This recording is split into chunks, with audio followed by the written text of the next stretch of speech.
नमस्कार, मैं doctor Akshat Pandey, rheumatologist and immunologist Indore से हूँ। आज इस वीडियो में हम बात करेंगे कि जो ब्लड टेस्ट आपके करवाते हैं डॉक्टर्स, उसका क्या सिग्निफिकेंस होता है, एक एक रिपोर्ट की क्या इंपॉर्टेंस होती है, कब करवाना चाहिए कौन सा टेस्ट और कब कौन सा टेस्ट नहीं करवाना चाहिए। तो आप सभी ने देखा है कि जो डे 1 होता है आपका कोविड डायग्नोज होता है, तो फर्स्ट डे पे या 2-3 दिन के अंदर डॉक्टर्स आपके ब्लड टेस्ट करवाते हैं।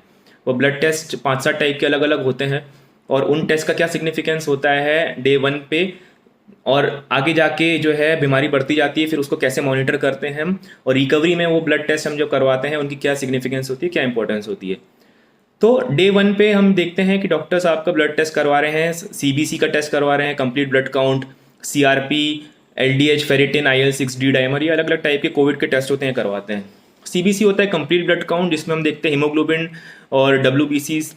हीमोग्लोबिन हम देखते हैं कितना है पेशेंट का, फिर टाइम के साथ साथ बीमारी के चलते वो फॉल तो नहीं हो रहा है, इसको हम ट्रैक करते हैं। फिर WBC count, white blood cells count जो होती हैं वो देखते हैं। वायरल इन्फेक्शन में सभी को ये पता होना चाहिए कि डब्ल्यूबीसी काउंट सबका फॉल होता है, नॉर्मल होता है ये। तो सभी का डब्ल्यूबीसी काउंट देखें तो 3.5, 4, 4.5, 5,000, 2,500, 3,000 इसके आसपास ही घूमता रहता है। और जैसे जैसे हम इसको मॉनिटर करते हैं, अगर डब्ल्यूबीसी काउंट फॉल हो रहा है विद टाइम, डे 1 पे 4,000 है, फिर 3,500 हुआ आपका 3-4 दिन बाद, फिर 2,500 हो गया 8-10 दिन बाद, तो इसका मतलब आपकी बीमारी बढ़ रही है और ये वायरस इन्फेक्शन और बढ़ रहा है। तो ये भी एक बहुत इंपॉर्टेंट टेस्ट होता है। फिर होता है सीआरपी, सी रिएक्टिव प्रोटीन के बारे में मैं आपको बता दूं कि एक ऐसा टेस्ट होता है जो कि मार्कर ऑफ इन्फ्लेमेशन होता है। यह बताता है कि आपकी बीमारी अंदर अंदर कितनी बड़ी हुई है और विथ टाइम यह बीमारी कितनी बढ़ रही है, और रिकवरी के साथ साथ सीआरपी जब फॉल होता है तो हमें पता चल जाता है कि आप कितने ठीक हो रहे हैं और अंदर अंदर बीमारी कितनी कम हो रही है।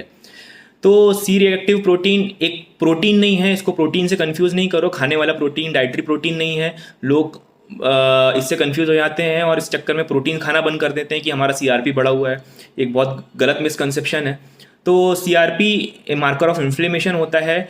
कई बार जो है यह ठीक होने के बावजूद भी कुछ समय तक पोस्ट कोविड रिकवरी में भी सीआरपी बढ़ा हुआ रहता है, थोड़ा बहुत माइल्ड टू मॉडरेट रेज रहता है। बट इसका मतलब ये नहीं कि आपको बहुत ज़्यादा दिक्कत है या कुछ है। ये डॉक्टर आपका डिसाइड करेगा आपकी क्लिनिकल बेसिस, क्लिनिकल सिम्टम्स को जज करके, उससे कोरिलेट करके आपके सीआरपी को, कि आपको सीआरपी जो बढ़ा हुआ है उसका कितना सिग्निफिकेंस है, कितनी इंपॉर्टेंस है।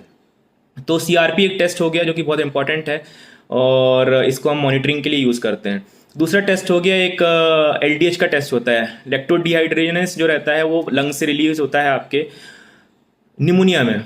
अगर आपका निमोनिया बढ़ रहा है तो एलडीएच का लेवल भी बढ़ेगा, और जैसे जैसे निमोनिया कम होता है शरीर में, वैसे वैसे ही एलडीएच का लेवल भी कम होता है। कई बार जो है कुछ लंबे समय तक एलडीएच का लेवल बढ़ा हुआ रहता है कोविड के रिकवर होने के बाद भी, क्योंकि इन्फेक्शन जो रहता है, क्योंकि लंग जो फाइब्रोस हो जाते हैं आपके आगे जाके, उसके कारण भी एलडीएच लंबे समय तक बढ़ा हुआ मिलता है। तो उससे कंफ्यूज नहीं हो, और एक डॉक्टर आपका डिसाइड करेगा कि आपके जो निमोनिया का नेचुरल कोर्स हो रहा है उसके हिसाब से एलडीएच की जो लेवल्स आ रहे हैं वह कितने सिग्निफिकेंट हैं। तो एक एलडीएच का टेस्ट हो गया। फिर आता है फेरिटिन, सीरम फेरिटिन एक टेस्ट होता है जो कि एक मार्कर ऑफ इन्फ्लेमेशन होता है। यह भी जब बढ़ता है तो हमें बताता है कि आपके अंदर कोविड बीमारी कितनी ज़्यादा बढ़ी हुई है। और फेरिटिन का टेस्ट जैसे जैसे टाइम के साथ साथ कम होता है, वैसे वैसे ही आपकी बीमारी कम हो रही है कि नहीं, यह भी हमें पता चल जाता है। फिर एक टेस्ट होता है डी डाइमर का। डी डाइमर आपने सभी ने देखा होगा कि डॉक्टर्स डी डाइमर टेस्ट करवाते हैं देखने के लिए कि आपके अंदर खून के जो रक्तचाप होने के चांसेस कितने हैं, खून गाढ़ा हो कितना हो सकता है इस बीमारी में।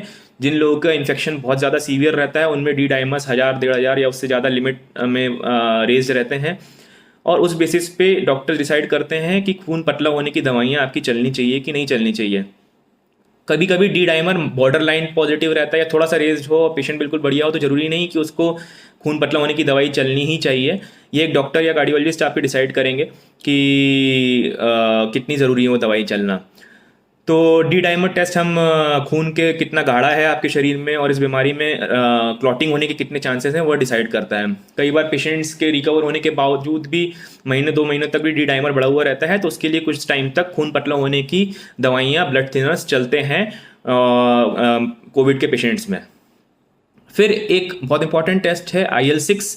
IL-6 के बारे में कुछ मिसकंसेप्शंस हैं, वो भी मैं क्लियर कर दूंगा आपको कि इंटरल्यूकिन 6 जो टेस्ट रहता है यह बताता है कि आपके अंदर साइटोकाइन स्टॉर्म जा आने के कितने चांसेस हैं। साइटोकाइन स्टॉर्म क्या होता है? साइटोकाइन स्टॉर्म यह होता है कि जितने भी आपकी इम्यून सिस्टम्स की सेल्स हैं, साइटोकाइंस हैं, वह ओवर एक्टिव हो जाती हैं और वह जाके ऑर्गन डैमेज करने लग जाती हैं एक टाइम में। साइटोकाइन स्टॉर्म के सबसे ज़्यादा आने के चांसेस दूसरे हफ्ते में रहते हैं, 7 से 10-11 दिन के बीच में। तो उस टाइम हमें मॉनिटर करना चाहिए IL-6 के लेवल्स की डे 1 पे कितने हैं, फिर डे 4 पे, फिर डे 7 पे, डे 10 पे कितने हैं। तो IL-6 टेस्ट के बेसिस पे हम बताते हैं कि साइटोकाइन स्टॉर्म आने के कितने चांसेस हैं। और अगर आपका क्लिनिकली भी आपका निमोनिया बहुत ज़्यादा बढ़ा हुआ है, आपके सांस चल रही है, आपको खांसी फीवर लगातार आ रहा है, उन सब चीज़ों में IL-6 लेवल्स बढ़ते हैं। तो एंटी इंटरल्यूकिन 6 दवाइयाँ जो टोस्लिजुमैब, आपने सभी ने इंजेक्शन सुना है, टोस्लिजुमैब एक एंटी IL-6 दवाई होती है जिसके कि जो कि IL-6 लेवल कम करने के लिए हम देते हैं और साइटोकाइन स्टॉर्म को प्रिवेंट करने के लिए देते हैं।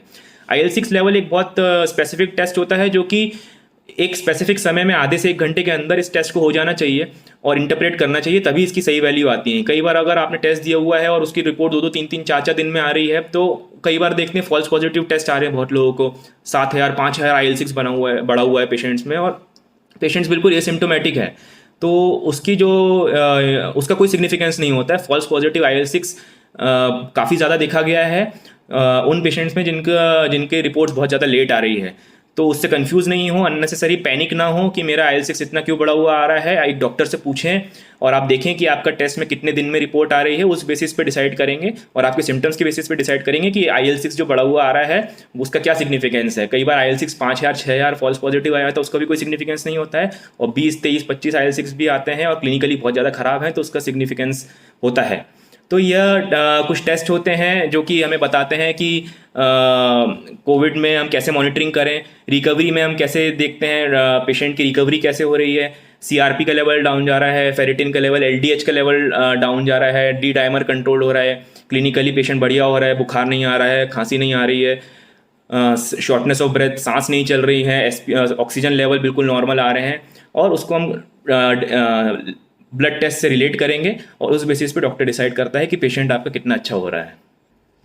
CRP एक ऐसा टेस्ट है जो कि बहुत सारी इन्फ्लेमेटरी डिजीजेस में बढ़ता है, लंबे समय से बीमारियां रहती हैं किसी को, तो उसमें भी ESR और CRP ऐसे टेस्ट होते हैं जो कि बढ़े हुए आते हैं। डायबिटिक्स में, हार्ट पेशेंट्स में थोड़ा थोड़ा CRP बढ़ा हुआ ही रहता है। तो जरूर उससे कंफ्यूज ना हो कि कोविड हो गया, आप रिकवर हो गए, फिर भी आपको थोड़ा सा CRP क्यों बढ़ा हुआ आ रहा है। आप देखिए आपको पहले से कुछ और बीमारी तो नहीं है, कुछ और दिक्कत तो नहीं आई है, या कुछ लंबे समय की डिजीज़ तो नहीं चल रही जिसके कारण भी थोड़े बहुत ये लेवल्स इन सब टेस्ट के प्लस माइनस आते हैं। तो बिल्कुल भी कंफ्यूज ना हो। इस वीडियो को ज़्यादा से ज़्यादा फॉरवर्ड करिए और लोगों को समझाएं कि जो टेस्ट होते हैं उनकी इंपॉर्टेंस क्या होती है, और अननेसेसरी टेस्ट बिल्कुल भी ना करवाएं। सिर्फ डॉक्टर्स के डिसाइड करने दें कि कब आपको कौन सा टेस्ट जरूरी है। सामने लेबोरेटरीज अवेलेबल हैं इजीली टेस्ट करवाने के लिए, तो खुद से टेस्ट ना करवाते रहें, अन्यथा आप ज़बरदस्ती पैनिक होंगे, घबराएंगे, थोड़ा बहुत भी लेवल बढ़ा हुआ आ जाएगा। तो डॉक्टर्स आप जांचों का इलाज नहीं कर रहे हैं, डॉक्टर्स मरीज का इलाज कर रहे हैं। तो एक डॉक्टर को डिसाइड करने दें कि आपकी कौन सा टेस्ट जरूरी है और कब करवाना चाहिए। Thank you very much.